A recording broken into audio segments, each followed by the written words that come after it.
म्हणता पोट्टे हो. सकाळी तोंडातून इतका धुवा निघते की बिडी पेनारवाला माणूसही आपल्यासमोर फेल आहे. पण आता धुवा निघो की काही निघो, तोंड तर आपल्याला धुवाचंच आहे ना.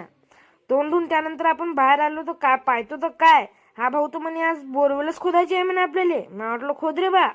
त्यानंतर आपण काकूच्या घरी आलो. काकूच्या घरी आल्यावर पाहतो तर काय, हा छोटा कलाकार रांगोळी काढून राहिला होता.